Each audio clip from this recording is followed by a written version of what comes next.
الأنبياء والمرسلين وعلى آله وأصحابه وأزواجه وذرياته وأهل بيته أجمعين. أما بعد فأعوذ بالله من الشيطان الرجيم. بسم الله الرحمن الرحيم. قل لا أسألكم عليه أجرا إلا المودة في القربى. صدق الله العظيم. وبلغنا رسوله النبي الأمين المكين الكريم ونحن على ذلك لمن الشاهدين والشاکرین والذاکرین والحمد للہ رب العالمین. آئیے سب سے پہلے ہم اور آپ مل کر بارگاہ رسالت میں چنجا لگا کر عقیدت و محبت کے ساتھ غربت خضرا میں آرام فرمانے والے آقا، لمبے لمبے ہاتھوں سے بھیک دینے والے داتا، بے کسوں کے کس، بے سہاروں کے سہارے، ہم غریبوں کی کشتی کو محشر میں خیر ہارے، حضور جناب پاک احمد مجتبی محمد عربی ارواحنا فدا صلی اللہ تعالی علیہ وسلم کی بارگاہ مقدسہ میں جھوم الف مرت مبارک وسلم، ایک مرتبہ اور جھوم کر دل لگا کر نبی اور آل نبی کی بارگاہ میں درود پیش کریں. اللہم صلی علی سیدنا محمد وعلی آل سیدنا محمد جد الحسن والحسین وبارک وسلم صلاۃ و سلاما علیک صلوا علیہ سرمدا دائما ابدا ابدا.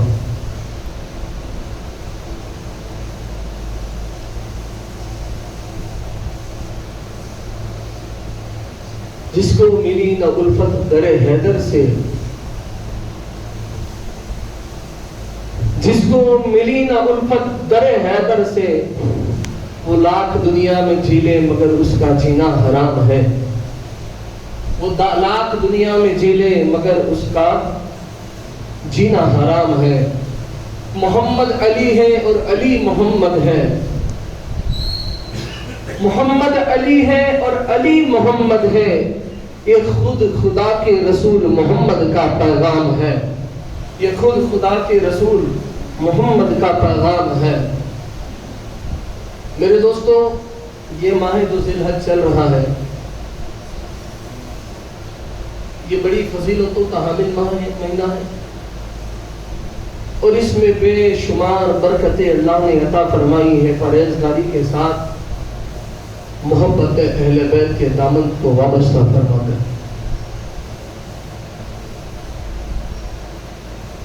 امت کے ان معروف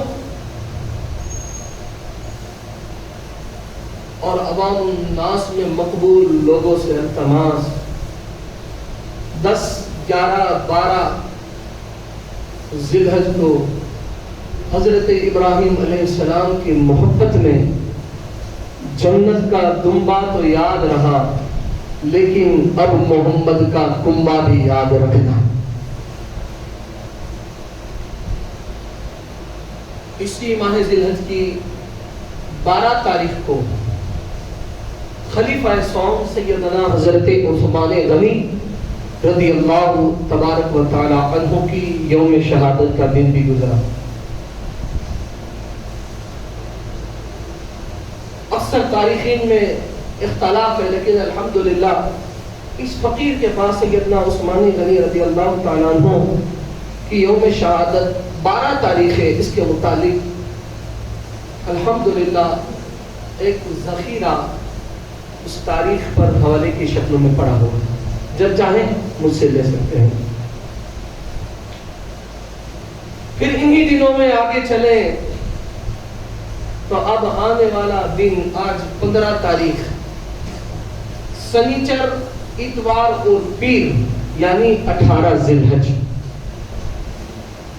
اور یہ وہ دن ہے کہ جو مومنین کے لیے یہ بھی ایک عید کا دن ہے، لیکن یہ عید اللہ نے سب کو نصیب نہیں فرمائی. اس عید کو صرف اور صرف اہل عقیدت و محبت، پختہ ایمان رکھنے والا نبی اور آل نبی کے در سے محبت رکھنے والا ہی منا سکتا ہے.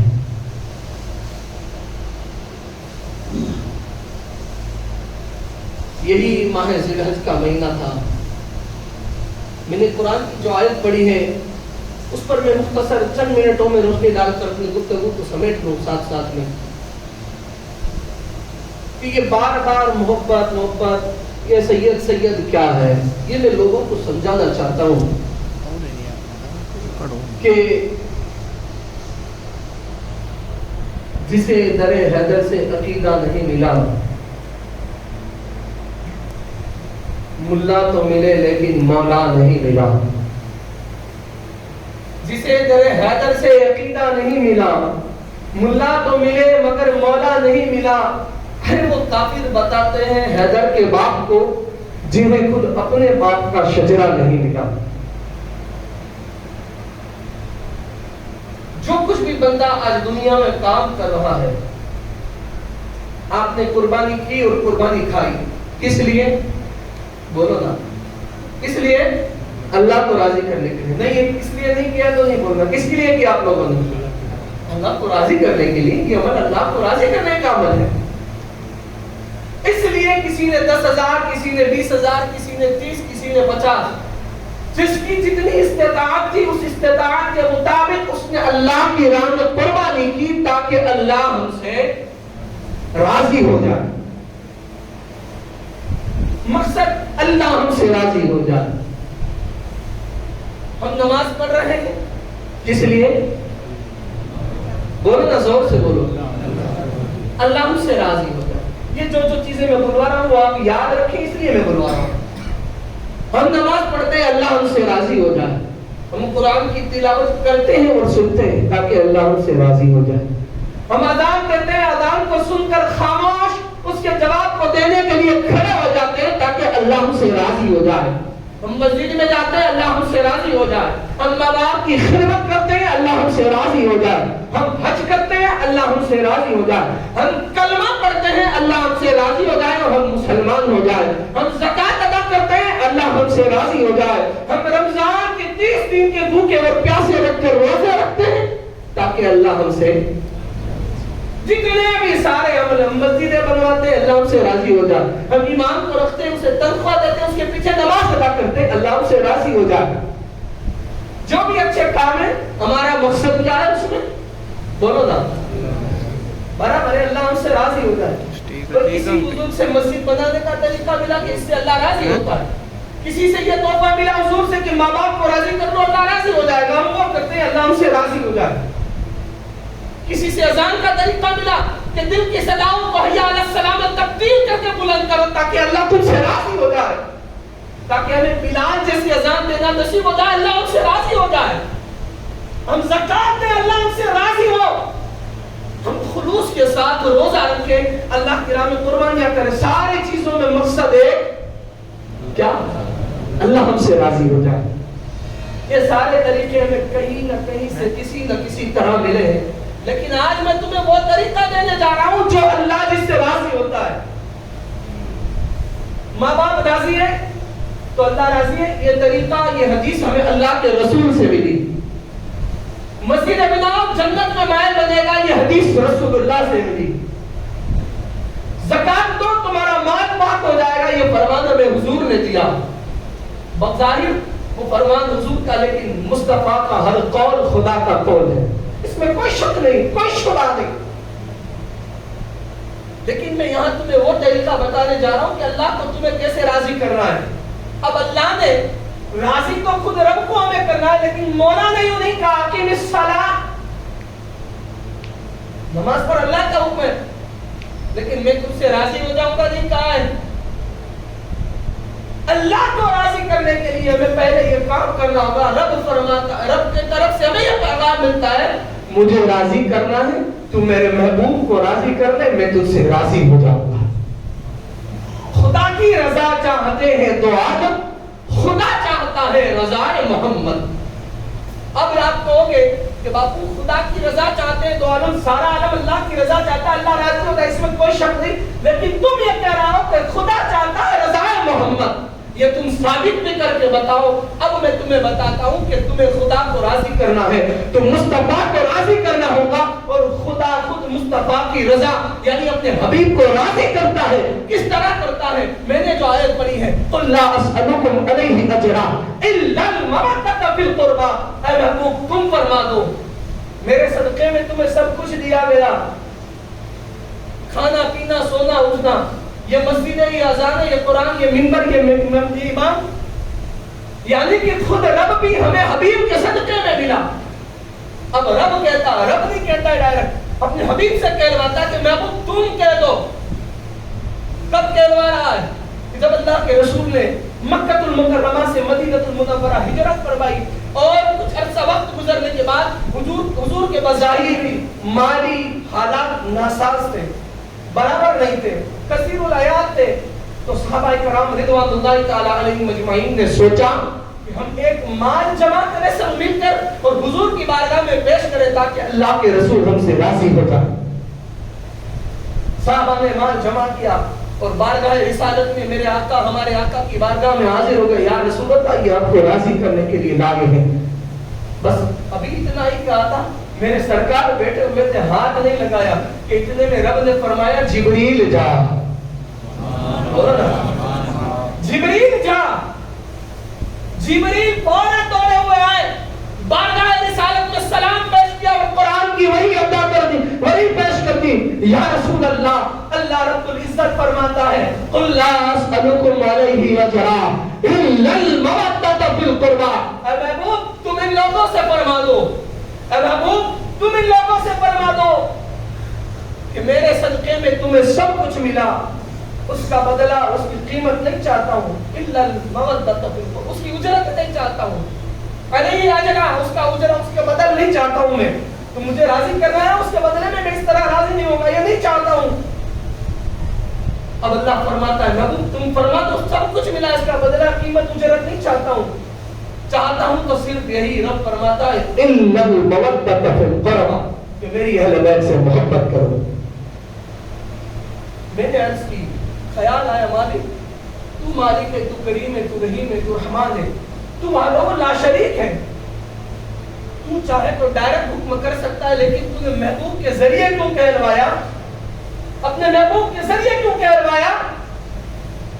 تو جواب ملا عشق میں بارگاہ خدا سے کہ یہی میرا محبوب ہے جو کبھی علی کے ہاتھ کو پکڑ کر کہتا ہے من کنت مولا فہذا علی المولا، جو کبھی اپنی لخت جگر سیدہ کائنات فاطمہ الزہرا سلام اللہ علیہا کو سینے سے لگا کر کہتا ہے لہموں کا لہمی، جسموں کا جسمی، فاطمہ میرے جگر کا ٹکڑا ہے، یہی میرا محبوب ہے۔ کبھی حسنین کریمین کو اپنے کاندھوں پر بٹھا کر مدینے کی گلیوں میں گھماتا ہے اور عمر بن خطاب جیسی ہستی دیکھ کر کہتی ہے کہ سواری کتنی اچھی ہے، تب میرا محبوب فرماتا ہے اے دیکھنے والے دیکھ کے سوار بھی کتنا اچھا ہے۔ یہی میرا محبوب ہے جو کبھی حسنین کریمین کو دیکھ کر فرماتا ہے یہ میرے جنتی پھول ہے، ان سے مجھے جنت کی خوشبو آتی ہے، یہ جنتی نوجوانوں کے سردار ہے۔ میں نے دیکھا رب کی طرف سے پیغام مل رہا ہے، مسلمانوں سن لینا، رب کی طرف سے پیغام مل رہا ہے۔ میں نے دیکھا میرے محبوب کو اپنی اہل بیت سے بے پناہ محبت ہے، تو میں نے میرے محبوب کو راضی کرنے کے لیے اس سے کیا لگا دیا کہ محبوب میں تیرا رب ہوں اور میری محبت تجھ سے یہ ہے کہ تم فرما دو میرے صدقے میں سب ملا، اس کا بدلہ قیمت نہیں چاہتا، چاہتا ہوں تو صرف یہی الا المودۃ فی القربى کہ میری اہل بیت سے محبت کرو، یہ فرما دیا۔ تو طریقہ میں ملا اللہ سے کہ رسول اللہ کو راضی کرنا ہے تو اہل بیت کو راضی کر لو۔ خیر یہ دور تو 14ویں صدی کا دور ہے، اللہ ہمارے ایمان کی حفاظت فرمائے، لیکن یہ لوگ کوئی عام نہیں ہے، یہ بھی سن لینا۔ ابھی کل ہی میری ایک غلام سے بات ہوئی جو اہل بیت کا سچا غلام ہے، اس بندے نے کہا آپ لوگوں سے اللہ اعلان کیا محبت کا صلہ کیا ملتا ہے؟ میں نے کہا کیا بات ہے؟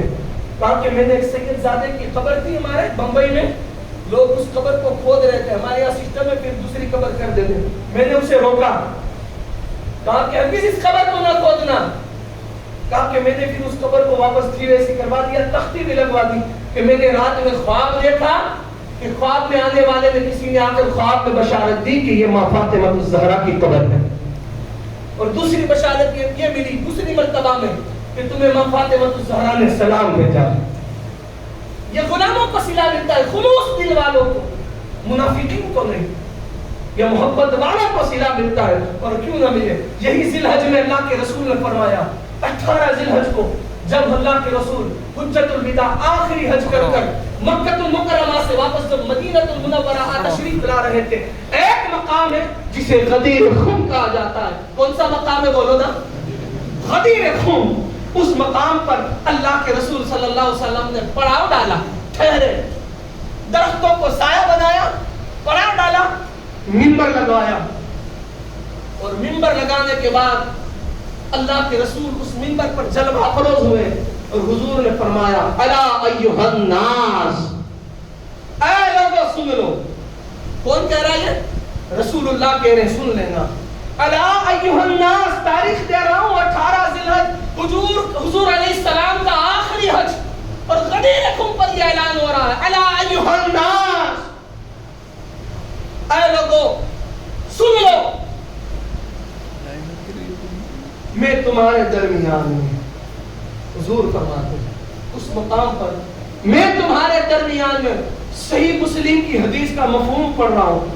صحیح مسلم اس لیے کہ آج 1100 یا 1200 سال کی تاریخ کی مشتمل تاریخ میں صحیح مسلم کی ان احادیث پر کسی نے کوئی اعتراض نہیں کیا. اور یہ سنیوں کا حوالہ پڑھ رہا ہوں. میں تمہارے درمیان 2 بھاری برخم چیزیں چھوڑ کر جا رہا ہوں. صحابہ نے عرض کی یا رسول اللہ کون؟ کہا تم ان 2 چیزوں کو مضبوطی سے تھامے رکھنا، تمہیں کوئی گمراہ نہیں کرے گا. صحابہ نے عرض کی یا رسول اللہ وہ 2 چیزیں کیا ہیں؟ اب اللہ کے رسول فرماتے ہیں اولہما کلام اللہ، اولہما کتاب اللہ. ایک ہے اللہ کی کتاب قرآن عظیم. کتاب اللہ صرف کتاب اللہ کہہ کر نہیں چھوڑا، لوگوں سے مضبوطی سے تھامنا. نورن فی الہدا، نورن فی الہدا، کہا کہ یہ تمہارے لیے ہدایت بھی ہے اور اللہ کی ربانیت کا اس میں نور بھی ہے. پھر سرکار نے بہت تاکید فرمائی کہ اس کو بہت مضبوطی سے تھامے رکھنا، اسے ہرگز چھوڑنا نہیں. پھر دوسرا اعلان فرمایا اول آخرہما، پھر سرکار فرماتے ہیں آخرہما اہل بیتی، دوسری میری اہل بیت. ایک قرآن کو اور دوسری میری اہل بیت کو، ان دونوں کو مضبوطی سے تھامے رکھنا. تمہیں کائنات میں قیامت تک کوئی گمراہ نہیں سکتا، گمراہ کر نہیں سکتا. عرض کی یا رسول اللہ یہ 2 چیزیں آپ ہمارے درمیان چھوڑ کر جا رہے ہیں. عقائد کی 2 مضبوط چیزیں کیا ہیں؟ عقائد کی 2 مضبوط چیزیں کیا ہیں؟ کہا ایک وحدانیت، دوسرا رسالت. یہ عقائد کی 2 مضبوط چیزیں ہیں، وحدانیت اور رسالت. وحدانیت اللہ کی ذات، رسالت حضور کی ذات سے، رسول کی ذات سے. کہا ایک تحفہ اللہ کی طرف سے اور دوسرا تحفہ رسول اللہ کی طرف سے. اولہما کتاب اللہ، یہ کتاب کا تحفہ اللہ کی طرف سے دے رہا ہوں، اور اوسطہ آخرہ اہل بیتی، دوسرا تحفہ میں اپنی طرف سے دے رہا ہوں. تم ان دونوں تحفوں کو مضبوطی سے تھامے رکھنا، تم کبھی گمراہ نہیں ہوگے. پھر آگے اللہ کے رسول صلی اللہ علیہ وسلم فرماتے ہیں، صرف حدیث بیان کر کر 35 میں اپنی تقریر کو ختم کر رہا ہوں. آگے اللہ کے رسول فرماتے ہیں کہ اے لوگوں کیا میں تمہاری جانوں سے زیادہ قریب نہیں ہوں؟ حضور فرما رہے لا تعداد صحابہ کرام کے درمیان، کسی مولوی یا آپ مجھ جیسے جاہل کے درمیان نہیں، اپنے صحابہ کے درمیان فرما لیں جس کی تعداد ہم گن نہیں سکتے. لا تعداد صحابہ کے درمیان حضور فرماتے ہیں کیا میں تمہاری جانوں سے زیادہ قریب نہیں ہوں؟ کہا یا رسول اللہ آپ ہماری جانوں سے زیادہ. کیا میں تمہاری جانوں کا مالک نہیں ہوں؟ حضور آپ ہماری جانوں کے مالک. آخر میں اللہ کے رسول فرماتے ہیں کیا میں تمہاری جانوں کا ولی نہیں ہوں؟ کیا میں تمہاری جانوں کا ولی نہیں ہوں؟ صحابہ عرض کرتے ہیں بلا بلا بلا یا رسول اللہ، بے شک آپ ہماری جانوں کے ولی ہیں. بے شک آپ ہماری جانوں کی پوری حدیث پڑھ رہا ہوا ساتھ میں، بے شک آپ ہماری جانوں کے ولی ہیں. پھر اللہ کے رسول صلی اللہ علیہ وسلم نے علی پاک کے ہاتھ کو پکڑا، میں نے فرمایا میں تمہاری جانوں کا مالک نہیں ہوں؟ کیا تم مومن نہیں ہو؟ میں تمہاری جانوں سے زیادہ قریب نہیں ہوں؟ پھر فرمایا کہ میں تمہاری جانوں کا ولی نہیں ہوں؟ کہا بلا بے شک آپ ہماری جانوں کے ولی ہیں. پھر حضور فرماتے ہیں اگر تم مجھے ولی مانتے ہو، اگر میں تمہاری جانوں کا ولی ہوں، پہلے اپنی ولایت کا اعلان کیا حضور نے، پھر علی پاک کے ہاتھ کو پکڑا اور لاکھ تعداد صحابہ کے اس مجمع میں علی پاک کے ہاتھ کو پکڑ کر مصطفیٰ جان رحمت نے فرمایا اب سنو، جب میں تمہارا مالک ہوں، تمہاری جانوں کا ولی ہوں اور تم مجھے اپنی جانوں کا ولی مانتے ہو، تو من کنت مولا ہو فہذا علی مولا. اے لوگوں سن لو، جس طرح میں تمہاری جانوں کا ولی ہوں، میرے بعد علی بھی تمہاری جانوں کا ولی ہے. جو علی کو مولا مانتا ہے، وہ جو مجھے مولا مانتا ہے، میں اس کا مولا ہوں. علی بھی اس کا مولا ہے. جس کا میں مولا ہوں، اس کا میں مولا ہوں. پھر سرکار فرماتے ہیں کہ علی ولی من بعدی، علی ولی من بعدی. آلہ کو سن لو، اگر میں تمہاری جانوں کا ولی ہوں اور تم مجھے اپنی جانوں کا ولی مانتے ہو، علی ولی من بعدی، تو میرے بعد علی اسی طرح تمہاری جانوں کا ولی ہے. اور جس نے مجھے مولا مانا ہے، جس نے مجھے ولی مانا ہے، ان تمام کا علی بھی ولی ہے، ان تمام کی جانوں کا علی مالک ہے. اور جس نے علی کو مولا نہیں مانا ہے، جو علی کو ولی نہیں مانے گا، اس کی جانوں کا میں ولی بھی نہیں ہوں، اس کی جانوں کا میں مولا بھی نہیں. یہی عید غدیر ہم کہتے ہیں اسے. 18 ذی الحج کو یہ کام، یہ پوری حدیث تھی. اللہ رب العزت ہمیں نبی اور آل نبی سے سچی محبت عطا فرمائے. پھر موقع ملا انشاءاللہ ماہ محرم نزدیک آ رہا ہے، خارج کو بالکل ترک کر کے ایک جامع عقیدہ جو اہل سنت کا سچا عقیدہ ہے انشاءاللہ اللہ نے چاہا تو ماہ محرم میں ضرور بیان ہوگا. رہی زندگی تو پھر ملیں گے انشاءاللہ. اللہ میرے آپ سب کے سنت کو قبول فرمائے، نبی اور آل نبی کی محبت سچی عطا فرمائے، اسی محبت میں زندگی اور اسی محبت میں موت نصیب فرمائے. وما علینا الا البلاغ. سفر کو درست